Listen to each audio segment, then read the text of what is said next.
Jewellery Hanamkonda ప్రారంభోత్సవ offer flat 20% VA December 14 నుండి 22 వరకు.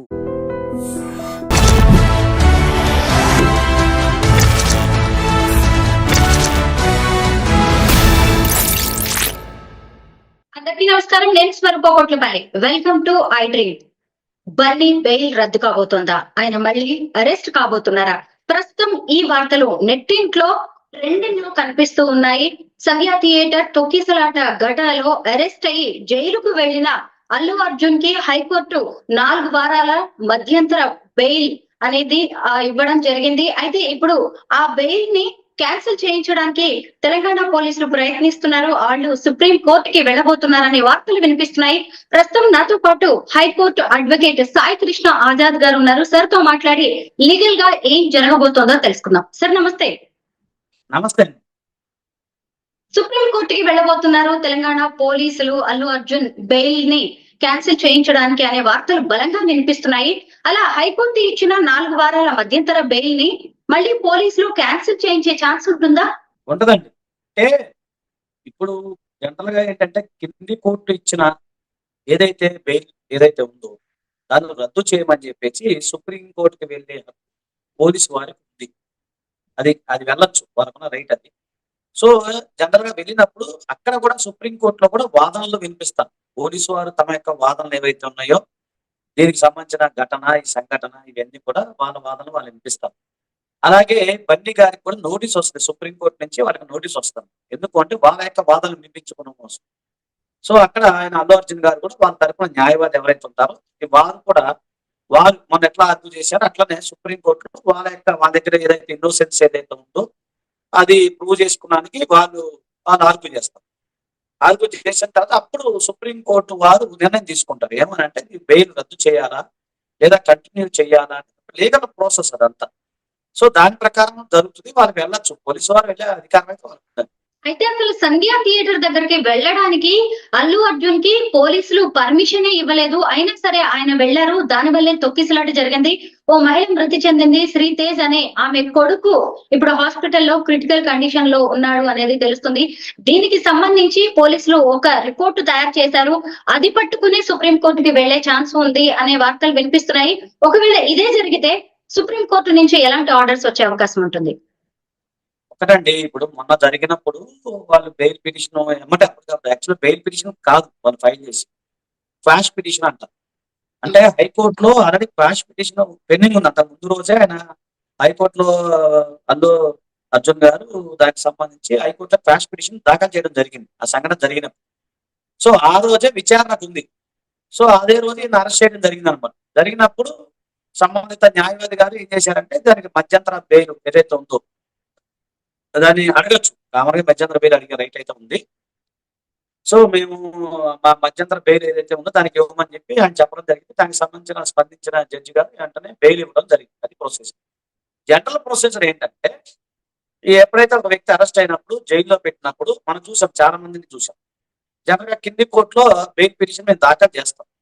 దాఖలు చేసినప్పుడు అక్కడి నుంచి ఒక కింది కోర్టు కనుక రాని పక్షంలో హైకోర్టుకి వెళ్తాం. సో హైకోర్టుకి వెళ్ళిన తర్వాత కోర్టు వారు దాని సందర్భానికి కింది కోర్టు వారు బెయిల్ ఇస్తే సరే, లేకపోతే హైకోర్టు ఇస్తే హైకోర్టులో బెయిల్ ఇస్తారు. అలా ప్రొసీజర్ నడుస్తుంది. కానీ ఈయన విషయం ఏంటంటే ఆల్రెడీ క్వాష్ పిటిషన్ పెండింగ్ ఉంది కాబట్టి క్వాష్ పిటిషన్ లో మధ్యంతర బెయిల్ అడిగారు. మీకు అర్థమైంది కదా, డైరెక్ట్ బెయిల్ పిటిషన్ కాదు. సో బెయిల్ పిటిషన్ ప్రొసీజర్ వేరుంటుంది. కాబట్టి ఏంటంటే దీనికి సంబంధించి కొన్ని ఎవిడెన్స్ పోలీసు వారు అక్కడ జడ్జి గారికి చెప్పే అవకాశం అయితే రాలేదు ఆ రోజు. ఎందుకంటే వెంటనే వీళ్ళు క్వాష్ పిటిషన్ వేయటము, దానికి సంబంధించిన వీళ్ళు ప్రిపేర్ చేసి సరైన సాక్ష్యాధారాలను ప్రవేశపెట్టడం సమయం లేదు పోలీసు వారు. సో అది సడన్గా రావడం జరిగింది. కాబట్టి పోలీసు వారికి ఉన్న హక్కు ప్రకారం, వారికి అధికారం ప్రకారం ఇప్పుడు పోలీసు వారు మొత్తం ఏదైతే ఉందో ఆయన్ని జనరల్గా ఏంటంటే ఆయన ప్రతి సినిమాకి రావడం చూసుకొని వెళ్ళిపోవడమే జరుగుతుంది. కానీ ఈ సినిమాలో ఆయన ర్యాలీగా బయలుదేరి వచ్చారని చెప్పి, అంటే పోలీసు వారు చెప్పిన వాదన నేను చెప్తాను. ర్యాలీగా బయలుదేరి వచ్చారని చెప్పేసి, అలాగే మధ్యలో అది కారు ఉంటుంది కదండి, కారు మధ్యలో ఆ నుంచి ఆయన బయటకు వచ్చి అందరికి అభివాదం చేశారని చెప్పేసి, దాని ద్వారా అంటే కొంచెం కార్యకర్తలు మెయిన్ అక్కడ ఫ్యాన్స్ కాదండి, ఫ్యాన్స్ ఎలాగో ఉంటారు, చూస్తానికి వచ్చిన వాళ్ళు ఎలాగ ఉంటారు. అది ఆయన సడన్గా ఎప్పుడైనా అంతే, నేనైనా అంతేనండి. సడన్గా హీరో గారు వస్తున్నారు, అక్కడ సడన్గా ఆయన కారు నుంచి పైకి లేచి అందరికి టాటా చెప్తుంటే కామన్ ప్రజలు కూడా ఒక కామన్ మ్యాన్ కూడా ఇప్పుడు నేను మామూలుగా వెళ్తున్నా పని మీద వెళ్తున్నా సడన్గా హీరో గారు కనుకున్నప్పుడు సహజంగా చూస్తాం మన అటెన్షన్ మన సైకాలజీ అదే హీరో గారు ఎట్లున్నారు అని చెప్పి సహజంగా చూస్తాం. ఆ విధంగా అక్కడ తొక్కిసలాట స్టార్ట్ అయింది. అలాగే సినిమా థియేటర్ లో కూడా కేవలం సినిమా టికెట్ ఉన్న వాళ్ళని కాకుండా జనరల్ మన సినిమాకి వెళ్ళినప్పుడు ఏమవుతుందండి మన టికెట్ ఉంటేనే ఏదో ఉంటుంది కదా పాస్ టికెట్.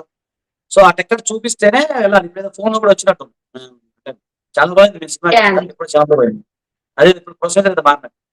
సో అది ఇస్తే స్కాన్ చేసి లోపలికి వెళ్తారు. కానీ ఆ రోజు సినిమా థియేటర్కి వచ్చిన వాళ్ళు చాలా మంది వేరే వాళ్ళు ఉన్నారు.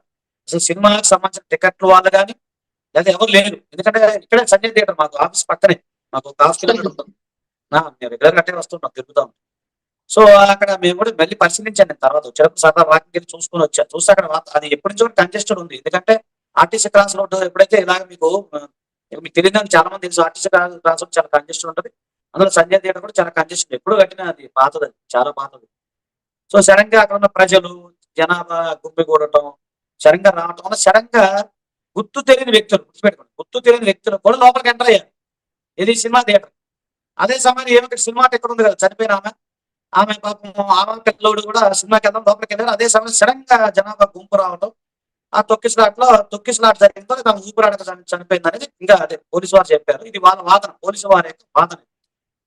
సో దీనికి సంబంధించిన కొన్ని కాగితాలు కూడా నేను వేరే ఛానల్లో చూశాను. వేరే ఎవిడెన్స్ అన్ని చూపించాను. ఎందుకంటే మీరు ర్యాలీలు పెట్టకూడదు చేయకూడదు జస్ట్ వచ్చి సినిమా చూసి వెళ్ళిపోవాలి అనేది వాళ్ళు చెప్పినట్టుగా ముందస్తుగా చెప్పినట్టుగా ఆ ప్రీ రిలీజ్ ఈవెంట్ కి సంబంధించి ఏమి ఉన్నాయి అవన్నీ కూడా నేను వార్తలు చూశాను మొత్తం.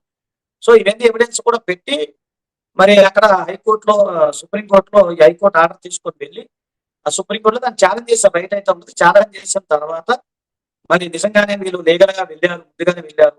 వారు ఎలాంటి అంటే దీనికి సంబంధించి అల్లు అర్జున్ గారికి సంబంధించి ఎవరు కూడా సరైన ముందస్తు పర్మిషన్ తీసుకోవడం కానీ పోలీసు వారికి ఇంటిమేషన్ చేయడం కానీ ఇవన్నీ కూడా లేవు అని చెప్పి వాళ్ళు చెప్తాం.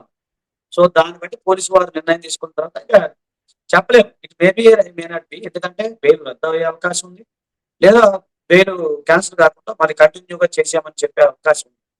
అది ఏంటనేది ఇప్పుడు ఒకసారి వాళ్ళు ఫైల్ చేసిన డ్రాఫ్టింగ్ అలాగే వాళ్ళకి సంబంధించిన వాదనలు అవన్నీ విన్న తర్వాత మనం డిసైడ్ చేయాలి. లాయర్ గారు, సంధ్యా థియేటర్ ఇన్సిడెంట్ ని ప్రభుత్వం సీరియస్ గా తీసుకుంది. రాబోయే సినిమాలకి బెనిఫిట్ షోస్ ఉండవు, రెగ్యులర్ షోస్ మాత్రమే ఉంటాయని ప్రకటించింది. ఆ తర్వాత A11 గా ఉన్న అల్లు అర్జున్ ని అరెస్ట్ చేసింది. ఇక్కడితో ప్రభుత్వం పోలీసుల బాధ్యత అయిపోయినట్టేనంటారా? ఇక్కడ ప్రభుత్వము పోలీసు బాధ్యత కాదు మేడం, ప్రజల బాధ్యత కూడా ఉంది. ఎందుకంటే ఎంతసేపు మన ప్రభుత్వాన్ని పోలీసు ఉన్న కాదు. ఆ రోజు పోలీసు వారు ఒక దేవుళ్ళలాగా ఆమె ఎవరైతే ఉన్నారో ఆమె అరికాలు రుద్ది ఆమెకు సిపిఆర్ చేసి ఆ పిల్లోడి విషయంలో ఒక దేవుళ్ళలాగా చేశారండి పని. సో అక్కడ ఏమవుద్ది ప్రజలు కూడా సపోర్ట్ చేయాలి. ఇప్పుడు ఒకటండి ఇప్పుడు అల్లు అర్జున్ గారు వచ్చారు ఓకే సంతోషం ఎవరైనా చూడటానికి నేనైనంత మీరైనంత సహజం అది మానవ సైకాలజీ. వెళ్ళినప్పుడు అక్కడ కొంత క్రమశిక్షణ అనేది ఉండాలి ఫస్ట్ ఆఫ్ ఆల్. ఇంకోటి ప్రజలకి ఈ యొక్క ఈ ఏదైతే సినిమా యాక్టర్స్ రాగానే పడి చనిపోవడం అనేది అసలు వాళ్ళంటే పడి అభిమానులు వెళ్ళటం అభిమానులు కొట్టుకోవటం. సో ఈ విధమైన ఏదైతే భారతదేశంలో ఈ యొక్క సినీ హీరోల విషయంలో నా హీరో అని లేకపోతే ఇంకోటని అవన్నీ ఏంటంటే ప్రజల్లో మార్పు రావాలండి. ఎందుకంటే విదేశాల్లో మనం చూసుకుంటాం హీరో రోడ్డు మీద నడుచుకుంటే ఎవరు పట్టించుకోరు. టైటానిక్ హీరో నడుచుకున్న పైన ఎవరు పట్టించుకోరు. మనం చూసాం సీన్ కానరీ ఉంటారు వాళ్ళు జేమ్స్ బాండ్ సంబంధించిన ఎంతో సహజంగా రోడ్డు మీద నడుచుకుని పోతారు వాళ్ళు. ఇక్కడ ఏంటంటే ఒక హీరో అనగానే ఏదో ఒక పెద్ద ఆయన పైనుంచి ఊడిపడ్డాడు లేదా పైనుంచి దిగొచ్చాడు హీరో అన్న ఆయన ఏదో దైవాంశ సంభూతుల్లాగా ఫీల్ అవుతూ ఉంటారు. వాళ్ళ వృత్తి నటన అనేది వాళ్ళ వృత్తి. ఆ వృత్తిలో భాగంగా వాళ్ళ పని చేసుకుంటారు. ఇప్పుడు ఏదైతే పుష్ప 2 ఉంది, పుష్ప 2 కానీ పుష్ప 3 అవుతుంది, లేకపోతే ఇంకో పేర్లు గోల్డ్ సినిమాలు ఉన్నాయి, గోల్డ్ పేర్లు వస్తాయి. సో ప్రజలు ఏంటంటే సడన్ గా అభిమానం ఉండొచ్చు తప్పలేదు. చిన్నప్పుడు నేను కూడా కొన్ని హీరోలు నేను కూడా అభిమానం కూడా హద్దు ఉంటుంది. ఎందుకంటే మన ఇప్పుడు ఇంట్లో పేరెంట్స్ చూసుకోవాలి, బాధ్యతలు ఉంటాయి, ఇవన్నీ ఉంటాయి. ఇవన్నీ వదిలిపెట్టేసి సినిమా పిచ్చి పట్టుకొని అక్కడికి వెళ్ళిపోయి నా తర్వాత ఏది సినిమా టికెట్ 200 రూపాయలు 1,000 పెట్టి సినిమా టికెట్ కొనడానికి ఇన్ని రకాలుగా మనం ఆలోచిస్తాం. 1000 రూపాయలు అంటే ఏంటంటే ఈరోజు ఒక కుటుంబం గడిచిపోతాం, కుటుంబం తినచ్చు. అలాంటి సందర్భాల్లో వేస్ట్ గా డబ్బులు ఖర్చు పెట్టుకొని వాళ్ళు ఏంటంటే పెట్టుకోలే కదండి. సినిమా అంటే ఏదో 300 కోట్ల రూపాయలు ఆయన రెగ్యులేషన్ తీసుకున్నాడని చెప్పి లేదా 500 కోట్ల రూపాయలు తీసుకున్నాడని చెప్పి దానికి 1000 కోట్లు వచ్చినాయి అంటే అర్థం ఏంటి? మన యొక్క అభిమానమే వాళ్ళ క్యాష్. సో ఆ దృక్పథంలో మార్పు రావాలి ఫస్ట్ ఆఫ్ ఆల్. అది మరి ఈ జనరేషన్కి వస్తుందా, నెక్స్ట్ జనరేషన్కి వస్తుందని మనకు తెలియదు. ఒకటి. రెండోది ఏంటంటే అండి, లా అనేది అందరికీ సమానమే. ఇక్కడ హీరోనా, లేకపోతే జీరోనా, లేకపోతే కామన్ మ్యాన్ ఉండదు. All are equal before the law. నేరం ఎవరు చేసినా నేరమే. ఇప్పుడు కన్నడ యాక్టర్ ఒక ఆయన ఎవరు ఉన్నారు. ఆయన అభిమానిని చంపాడని చెప్పి కేసులో ఇప్పుడు జైల్లో ఉన్నారు. అలాగే కృష్ణ జింకల కేసులో సల్మాన్ ఖాన్ ఉన్నాడు. ఆయన కూడా కొద్ది రోజులు జైల్లో ఉన్నారు. అలాగే సంజయ్ షారుఖ్ ఖాన్ దత్ కూడా గారు జైలుకి వెళ్ళి వచ్చాడు. జైలుకి వచ్చారు. తర్వాత షారుఖ్ ఖాన్ గారు ఆ విషయంలో కూడా ఆయన అరెస్ట్ చేయడం జరిగింది. అలాగే ఇప్పుడు ఎవరైనా అలా గొప్ప ఏం కాదండి. ఇప్పుడు అరవింద్ కేజ్రీవాల్ గారు మొదట జైల్లో ఉండి వచ్చారు. ముఖ్యమంత్రి, స్వయాన ముఖ్యమంత్రి. సో మరి చట్టానికి అలా ఏముండదండి. వీళ్ళు గొప్ప, వాళ్ళు గొప్ప అని ఉండదు. అందరూ సమానులే. దాని ప్రకారంగా ఎవరైనా సరే వెళ్ళాలి. కాకపోతే ఏంటంటే ఇక్కడ ఏంటంటే కొంచెం హీరో గారు కాబట్టి అనేది జనాభాకి ఉంటది. కానీ హీరో అయినా ఇంకొకరైనా ఆయన వృత్తి ఏంటి? నటన. నా వృత్తి ఏంటి? అడ్వకేట్. మీ వృత్తి ఏంటి? జర్నలిజం. అలాగే ఎవరి వృత్తిలో వాళ్ళు గొప్పగా ఉంటారు. సో ఆ వృత్తిలో భాగంగా ఎక్కువ మంది చూస్తారు కాబట్టి ఆయన హీరోగా ఉన్నారు. అది హీరో అంటే ఏంటి? మామూలుగా ఒక నాయకుడు అని అర్థం. లేదు, హీరో అంటే 10 మందికి ఆదర్శం అని అర్థం. అది ఇప్పుడు సినిమా నాకు తెలిసి ఆ సినిమా హీరో అంటే సినిమాలో హీరో అంతే ఆయన. సో రియల్ హీరో ఎవరుంటారు?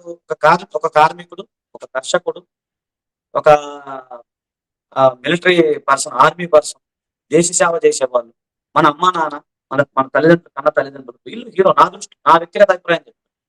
అలాగే ప్రజల్లో దృక్పథంలో మార్పు రావాలండి.